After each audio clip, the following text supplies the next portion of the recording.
पाकिस्तान जो है ये आने वाले वक्त में बहुत बड़ा काम करने जा रहा है। आपको अर्ज की थी कि ये निज़ाम बदलने जा रहा है, ये पूरी दुनिया का निज़ाम बदलने जा रहा है, पाकिस्तान का भी बदलेगा। पीटीआई के बाहर आईके के अलावा बहुत सारे ऐसे लोग हैं जो विकेट के दोनों तरफ खेल रहे हैं, उनके नकाब उतरेंगे। खान के जायसे से मैंने जो सीखा है ना, वो मैंने अपनी 20 साल कैरियर में नहीं सीखा था।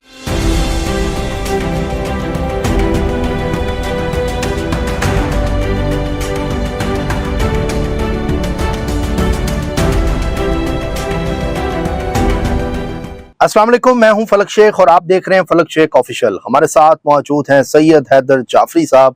किसी तारुफ के मोहताज नहीं है, आप एस्ट्रोलॉजर हैं, न्यूमरोलॉजिस्ट हैं और बहुत ज़बरदस्त हमें कैलकुलेशन दे रहे होते हैं। नाजरीन, हम नॉलेज के ऊपर तो प्रोग्राम बेतहाशा कर चुके हैं, ज़ोडिएक से रिलेटेड हो या शादी की जो रिसर्च होती है उसके ऊपर मुख्तलिफ टॉपिक्स पे हमने प्रोग्राम किए हैं। सियासत पर भी हम इनके साथ प्रोग्राम करते थे, लेकिन बार बार रेपिटेशन आना और खान के जायचे के ऊपर हमने मुख्तलिफ तरह की बात भी की। तो आज जो हम खबरें लेकर आए हैं उसके ऊपर मैं चाहूंगा सैयद हैदर जाफरी साहब से प्रेडिक्शन लें और आप तक पहुंचाएं। बहुत से लोग मुझे कहते थे जी प्रेडिक्शन कब आएगी इमरान खान के हवाले से, तो आज हम खान साहब के जायचे पे बात करेंगे, डिस्कस करेंगे और कुछ टॉपिक्स भी अली अमीन गंडापुर के हवाले से भी वो भी इनसे बात करेंगे कि अब पीटीआई का जायचा क्या कहता है, खान साहब का जायचा क्या कहता है, खान साहब की रिहाई कब होगी। ये सारी बातें आज डिटेल में शादी से जानने की कोशिश करेंगे कि एस्ट्रोलॉजी इस पर क्या कहती है। करंट अब अक्टूबर में हम हैं, आगे क्या होगा। अस्सलाम वालेकुम। वालेकुम अस्सलाम भाई। शाह जी कैसे हैं? मालिक का बेइंतहा करम है, करोड़ करोड़ शुक्र है सर। जबरदस्त। शाह जी, मैंने लास्ट टाइम आपके साथ प्रोग्राम ये फेब में किया था जी बिल्कुल है, सियासत के ऊपर, और आपने कहा था तब्दीलियां, वो चीजें वो आएंगी, लेकिन आप क्या देखते हैं इस टाइम जब हम अक्टूबर में सालगिरह भी खान जी मैंने अर्ज की थी कि अपना जो 2024 है ये मकाफात अमल का साल है। पहले 6 महीने में आप जो करेंगे आखिरी 6 महीने में वो आपको काटना पड़ेगा। बिल्कुल ऐसे ही, ठीक है। आपने जून के बाद से हैपनिंग्स तेज होती देख ली। अभी जून, जुलाई, अगस्त, सितंबर, ये 3 महीने, यानी जून खत्म हो गया तो जुलाई से जो है ना सेकेंड हाफ शुरू हुआ, तो जुलाई, अगस्त, सितंबर 3 महीने गुजरे हैं। अभी अगले 3 महीने पड़े हुए। ठीक है। और ये अक्टूबर का मिड हो गया तो तकरीबन 2.5 महीने पड़े हुए हैं। ये क्या करके जाएंगे आप अभी आइडिया भी नहीं है आपको। चीजें जितनी तेजी से बदल रही हैं। ठीक है। रह की बात खान की, तो ये जुमला मैं बड़े अरसे से कह रहा हूँ कि आईके इज कमिंग। आईके के साथ स्पिरिचुअल पावर्स हैं। स्पिरिचुअल पावर्स किसी बंदे के कहने पे काम नहीं करती। स्पिरिचुअल पावर्स किसी शख्सियत के कहने पे काम नहीं करती। स्पिरिचुअल पावर्स जो हैं वो अल्लाह की वाहिद कारसाज जात की मर्जी से काम करती, उसके साथ है। अल्लाह ने उससे काम लेना, अल्लाह ने उससे ले लेना है। रह गई बात पाकिस्तान, तो पाकिस्तान का जायचा इस वक्त बहुत ज्यादा मजबूत जायचा है। पाकिस्तान जो है ये आने वाले वक्त में बहुत बड़ा काम करने जा रहा है और मुझे इसमें कोई शक नहीं है। करना अल्लाह ने है, मेरे कहने से होता कुछ नहीं है, लेकिन एक वक्त में आप अपना काम बार बार करते हैं तो आपको अपने काम के ऊपर यकीन आना शुरू हो जाता है कि आपको अपना काम जो है ना वो आपको समझ आना शुरू हो जाता है कि यार ये ठीक है। इस वक्त जितनी जो है वो एनर्जीज हैं आईके के साथ, मुझे नहीं लगता उनको उसको कोई रास्ता ना मिले। अच्छा। लेकिन तनाव होता है, आसानी से उसकी जिंदगी में कोई काम नहीं हुआ। आईके की जिंदगी हर्डल से, चैलेंजेस से और कामयाबियों से भरी हुई है। वो इस बार भी कामयाब होगा। लेकिन जहां बात की थी, अभी थोड़ी सी बात लंबी हो जाएगी लेकिन मैं समझाना चाह रहा हूँ। मैंने बात की थी क्लेंजिंग की। ठीक है। हर निज़ाम में क्लेंजिंग हो गई। हर निज़ाम में जो करप्ट लोग थे, जो कॉम्प्रोमाइज लोग थे, जो बुज़दिल लोग थे, जो डट के नहीं रह सकते थे, वो सेग्रीगेट होते चले गए। बिल्कुल ऐसे ही। ठीक है। वो सेग्रीगेट होते होते अब चीज़ें उस निहश्त पे आ गई हैं कि जहाँ पर इनको जो है वो तब्दील करना या इनकी होने से इनकार करना मुमकिन नहीं रहा। अब इस वक्त जो सिचुएशन है इसमें जो है वो चीज़ें रिटर्न की तरफ जाएंगी और बड़ी तेज़ी से जाएंगी। मैंने अर्ज की थी कि नवंबर 2024 से पहले मुझे पॉलिटिकल स्टेबिलिटी नज़र नहीं आती। बिल्कुल आपने कहा। ठीक है। फिर मैंने अर्ज की थी कि फाइनेंशियल स्टेबिलिटी मार्च अप्रैल 2026 से पहले नज़र नहीं आती। मैं अपनी क्लेम करने के लिए नहीं कर रहा हूँ। क्लेम क्रेडिट सिर्फ और सिर्फ अल्लाह का है। मैं उसके बिल्कुल बनाए हुए ऐसे ही। निज़ाम को पढ़ता हूँ, मेरा उसमें 0% क्रेडिट है, मेरा कोई क्रेडिट नहीं है, उस खुदा का, वाहिद खुदा का क्रेडिट है। लेकिन मैं सिर्फ याद करवा रहा हूँ आपको कि ये मैंने अर्ज की थी। पॉलिटिकल स्टेबिलिटी नवंबर 2024 के बाद शुरू हो रही है, इसमें कोई शक नहीं है। ठीक है। ठीक है, पॉलिटिकल स्टेबिलिटी सिर्फ एक शख्स के गिर्द घूमती है, आने वाले वक्त में वो मजबूत हो रहा है।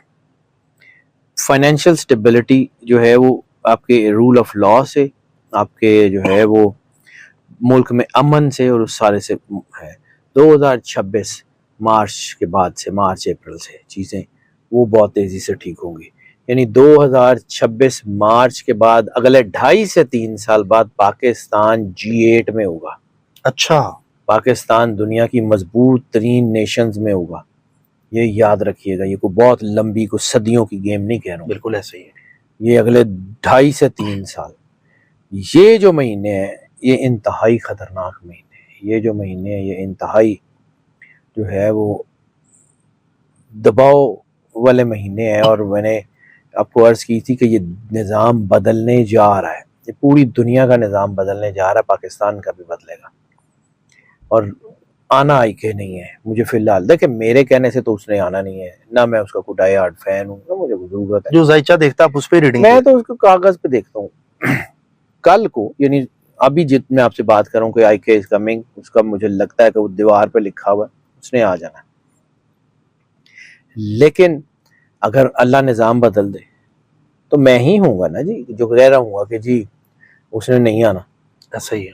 ठीक है, मुझे ये लगता है कि इस वक्त वो जो आहें और सिसकियाँ और वो जो लोग मजलूमों की आवाज़ें ऊपर तक जा रही हैं, वो आवाज़ें पहुँचेंगी, वो अर्शे मोहल्ला तक पहुँचेंगी, वो उसको जो है वो हिलाएंगी। और वहां तक अल्लाह, देखें आप, एक बात जो है ना वो दुनिया भूल जाती है कि क्या जो लोग मारे गए हैं, क्या लोग जो शहीद हो गए हैं, क्या वो लोग जिनके बच्चे उठाए गए हैं, क्या उनकी माएँ नहीं है, उनके घर वाले नहीं है, उनके दुख तकलीफ असली नहीं है, वो प्लास्टिक के हैं, उनको दर्द नहीं होती, उनके साथ जो है वो ऐसी सिचुएशंस हैं तो उनको उनको कुछ नहीं होता।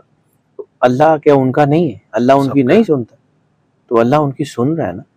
दुनिया की हर जगह के ऊपर, खाने काबे से लेके दुनिया की हर मुकद्दस जगह के ऊपर, तमाम ज़ियारात में मौला हुसैन अलैहिस्सलाम के रौज़े पे, मौला अली अलैहिस्सलाम के रौज़े पे, सरकार सरूर अंबिया सल्लल्लाहु अलैहि वसल्लम के रौज़े पे क्या दुआएं नहीं हो रही? तो वो दुआएं अपना असर छोड़ देंगी?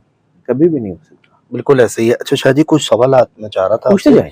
वो ये है कि खान साहब की सेहत के हवाले से आप क्या जायचा देखते खान हैं? साहब का हेल्थ का जायचा और खान साहब का लाइफ का जायचा, मैंने कहा था कि इतनी बड़ी लाइफ थ्रेट है, इतनी बड़ी, ये खबरों में बता रहे हैं कि जी थ्रेड है उनको, बहुत शदीद किस्म की लाइफ। सर मैंने आपको एक दफ़ा अर्ज की थी कि मेरी कैलकुलेशन, मैं अपने कागज़ पे देखता हूँ, मुझे रियलिटी का नहीं पता, सीधी सी बात है। मेरा कागज़ ये बता रहा है कि 12 से ज़्यादा मरतबा खान के ऊपर मर्डर अटेम्प्ट हो चुकी हैं, 12 से ज़्यादा मरतबा। और ये है कि ये कोई ऐसी चीज़ ट्रिगर करेगी जो नुकसान पहुँचाएगी अपनी चीज़ों को और निज़ाम को बहुत नुकसान पहुँचाएगी, और ये जो है वो निज़ाम के लिए बहुत ख़तरनाक होने जा रही है। ठीक है। 18 अक्टूबर तक उनको किसी से मुलाकात करने का ऑर्डर नहीं दिया, अदालतों ने कहा 18 तक जो है कोई भी नहीं मुलाकात होगी। इस सिलसिले में आप क्या देखते हैं कि ये जो मुलाकात क्यों नहीं करने दी जा रही?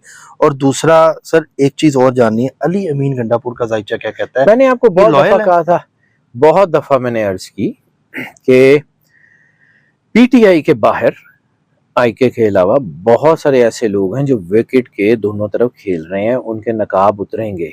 ये एक नहीं है, एक नहीं है, बहुत सारे हैं। सारे। ठीक है, आहिस्ता आहिस्ता ये सारे उतरेंगे नकाब। हो सकता है कि अल्लाह इनको मौका दे अपने आप को सुधारने का, तो ये डट जाएं तो कुछ कर जाएं। अगर वो नहीं करेंगे तो कुदरत का इंतकाम है सर। फ़िरौन को भी बड़ा ही यकीन था कि उसकी बादशाही बड़ी मजबूत है, नमरूद को बड़ा ही यकीन था उसकी बादशाही बड़ी मजबूत है, शद्दाद को बड़ा ही यकीन था कि ये जो मैंने जन्नत बनाई है मैं इसमें सुकून से रहूंगा। अल्लाह अपना फैसला करता है। बिल्कुल ऐसा ही है। मतलब वैसे इनके हवाले से आप क्या इनके जायचे में देखते हैं? देखिए, बहुत सारे लोगों के मैंने जायचे देखे और बहुत सारे लोगों के नहीं देखे। मैं शायद ये नहीं समझता कि किसी का पर्सनल जायचा जो है वो मैं पब्लिक में बताऊं, अच्छा। लेकिन कुछ चीजें जाहिर सी बात है कागज बता देता है। कागज तो जो है ना, ये नेचर, मैंने पहले भी अर्ज किया कि अल्लाह के निज़ाम में माफी है, नेचर के निज़ाम में माफी नहीं है। माफी कुदरत कुदरत जब अपना इंतकाम लेती है ना, तो फिर सबके साथ होता है।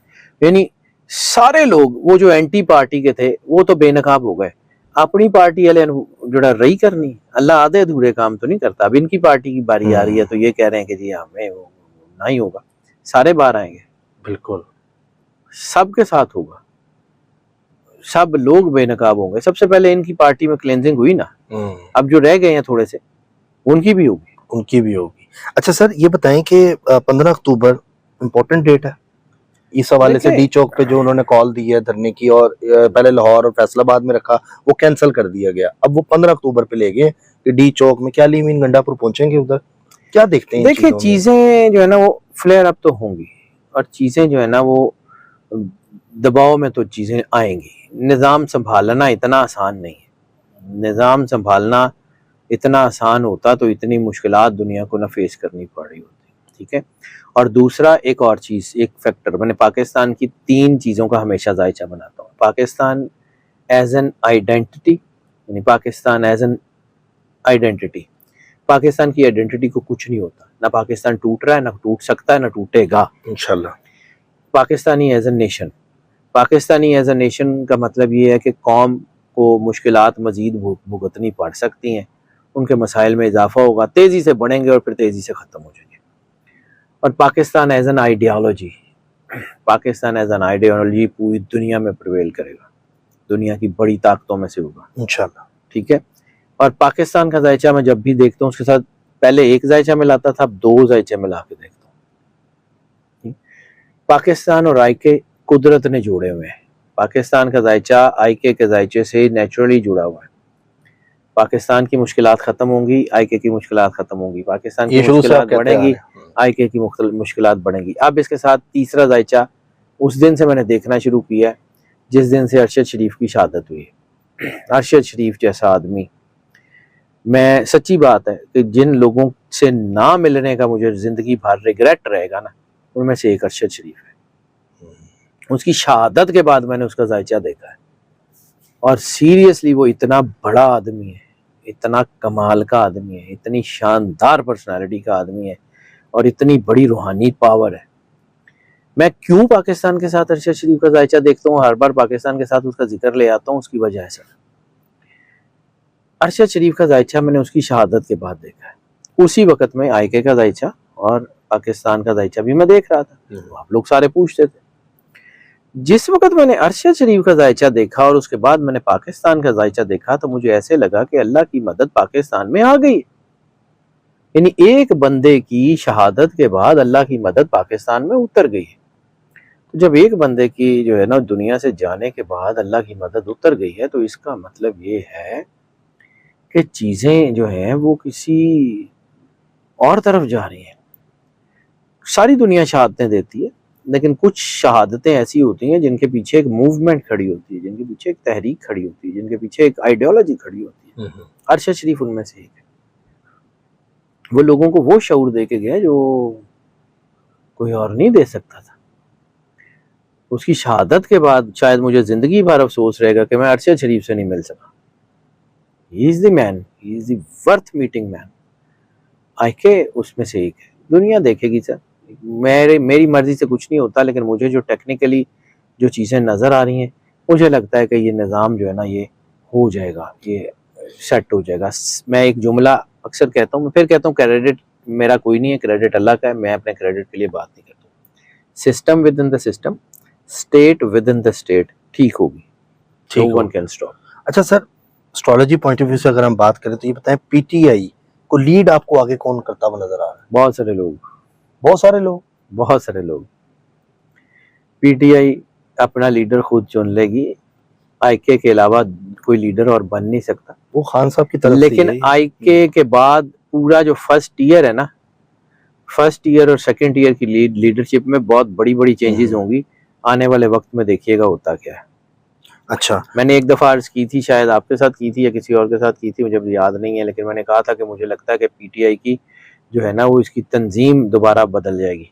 इसकी जो है ना उसके सारे लीडरशिप्स बदलेंगी। तो आपने देखा लाहौर में बदल गई, पंजाब में बदल गई, चीज़ें बदल रही हैं, तो आहिस्ता आहिस्ता सारी तरफ बदल जाएंगी, कोई मसला ही नहीं है। ठीक हो गया। अच्छा सर, कौन सी डेट्स आप इम्पोर्टेंट देते हैं आगे पीटीआई के लिए? अगर तो मैं ये बात करूं कि जैसे कि खान साहब की बेल के हवाले से अगर आप समझते देखिए, हैं कोई बाहर आने मेरे का। पास कोई डेट ऐसी है ही नहीं जी। एनर्जी पैटर्न जिस तरह बिहेव कर रहे हैं, मैं बड़े अरसे से कह रहा हूँ, मतलब मुझे कोई इसमें कोई वो भी नहीं है, कोई आर नहीं है कि मैंने ही कहा था, एक के चंद हफ्तों की बात है, वो नहीं पूरा हुआ क्योंकि एनर्जी पैटर्न्स बदल गए।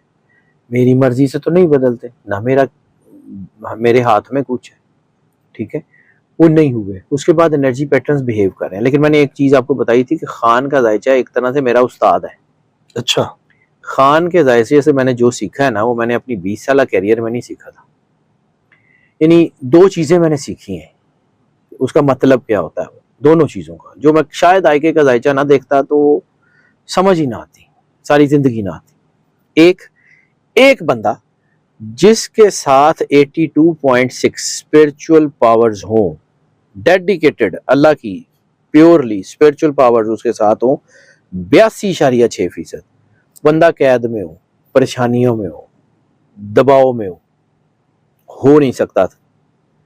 दूसरा, एक बंदा जिसके पूरे जायचे में इतनी बड़ी लाइफ थ्रेट हो कि वो बंदा खड़े होने के काबिल ना हो, सांस ना ले सकता हो, इतनी बड़ी लाइफ थ्रेट हो, वो फिर सरवाइव कर रहा हो और 2 साल सरवाइव कर जाए, ये भी मेरे लिए एक यूनिक ही जो है वो स्पेक्ट्रम था। मैंने इस पूरे स्पेक्ट्रम को देखा कि हो क्या रहा है, क्यों हो रहा है, क्या वजह है। मैंने इसके ऊपर बहुत रिसर्च की। ये मेरी जो है ना वो जिंदगी की बड़ी, समझेंगे, ये मेरी रिसर्च आईके ने करवाई है, उसके जायचे ने करवाई है। मतलब ये जो अगले 2-3 महीने ये बहुत इंपॉर्टेंट है सर नवंबर, बस आपने नवंबर को बहुत हाईलाइट फेब में भी किया था। मैं आपको अर्ज कर रहा हूँ, मुझे लगता है कि नवंबर खत्म होने से पहले नवंबर का महीना खत्म होने से पहले पॉलिटिकल स्टेबिलिटी स्टार्ट हो जाएगी लाजमी।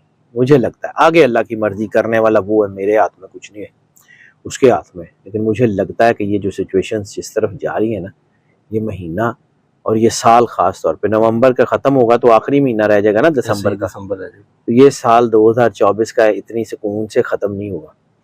फिर मैंने एक और बात कही थी, मुझे अभी भी लगता है, लेकिन हम जब टेक्निकली किसी चीज को पढ़ते हैं ना, तो वो 51% हो तो हम उसको यस मानते हैं। उससे पहले यानी 48-49% तक भी किसी चीज का यस आ रहा हो ना, तो हम उसको यस नहीं मानते टेक्निकली, परसेंटेजेस पे चूंकि काम करना होता है। मैंने साल के शुरू में कहा था कि मुझे साल में 2 इलेक्शंस नजर आ रहे हैं, ठीक है। अभी भी 42-43% चांस है साल के आखिर में या अगले साल के बिल्कुल शुरू में इलेक्शंस का दोबारा से इलेक्शन हो।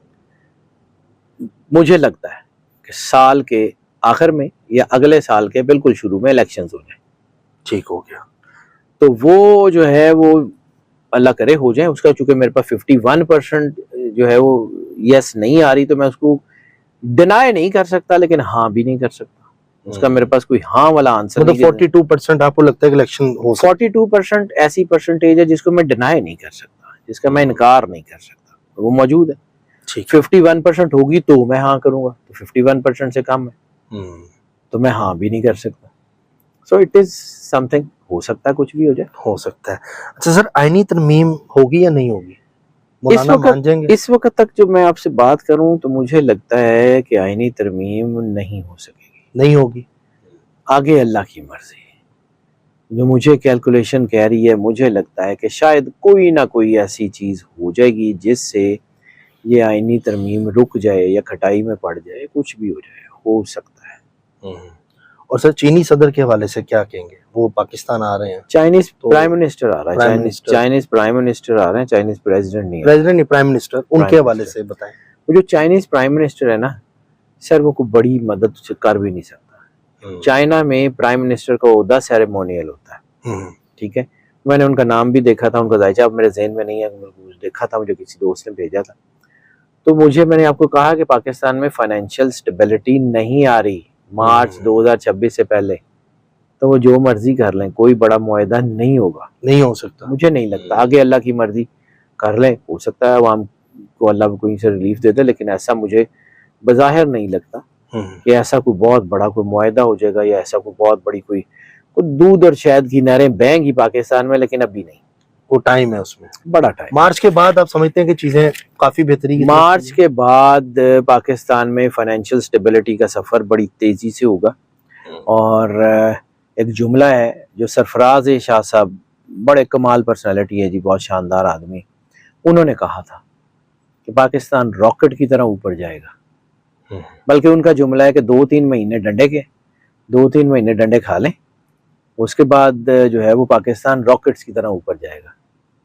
देखते हैं, हो जाएगा इंशाल्लाह। चलिए इंशाल्लाह। नाज़रीन, ये आप लोगों के जो सवालात थे, जो आप पूछना चाह रहे थे, और कुछ ये जो बातें चल रही थी खान साहब के हवाले से, देखते हैं 15 अक्टूबर को क्या होता है। शाहजी ने बड़ी जो रिसर्च है अपनी उस हवाले से हमें गाइड किया, एस्ट्रोलॉजिकल बहुत ज़बरदस्त हमें गाइडेंस भी देते हैं।